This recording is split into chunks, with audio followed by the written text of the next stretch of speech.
have you come up with anything new? We know that you're very experimental, and a lot of your scores have a unique, original sound that you're sort of you document a lot of this stuff on your social media. But have you come up with some sort of new, interesting sound while you've been staying at home out there? No, I've got back into trying to program some synths. Like, it's quite a good opportunity to be like, oh, let's try and learn how to program this synth a bit better. But I haven't done anything like particularly, I'm trying to think. I've been recording quite a lot of guitar feedback in here on a shitty. We saw some amazing videos of you rocking for Birds of really Prey. hard. Yeah.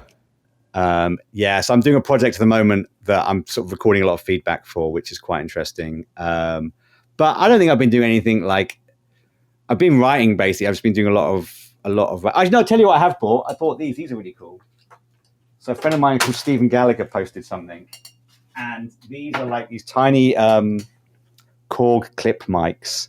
Oh my goodness! That you can attach. He's holding a little lav mic. What do you?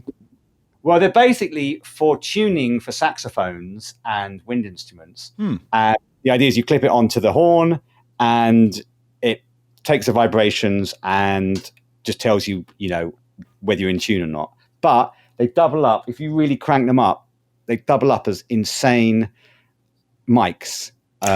So I've been sticking them on bits of paper. Well, I don't know if I show you, this is going to fuck everything. Let's just try something. This might go hot. Let's do it. We're ready for everything here. We're going to sample it and use it in our next theme song. This might not work. I'm just trying. I was just wondering if you could take that and clip it onto a singer's larynx and see if they're in tune. Right, hang on.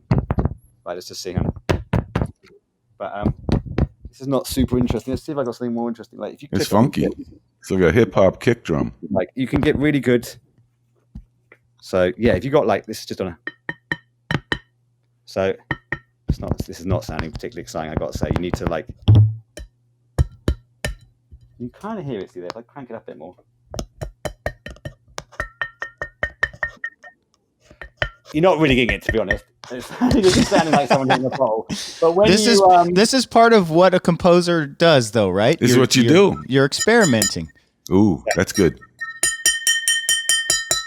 Yeah, so you got like. I mean, like, this is not really my finest hour. This is a bit more empty. I might just drink a bit. Hang on. He's literally making an instrument out of his water bottle he's drinking out of. The danger of this is that if this is the last thing you ever record. Ooh. But it's got like it ends up sounding like when you record it. Hang on. So you can sort of pitch it if I move this around a bit, but like.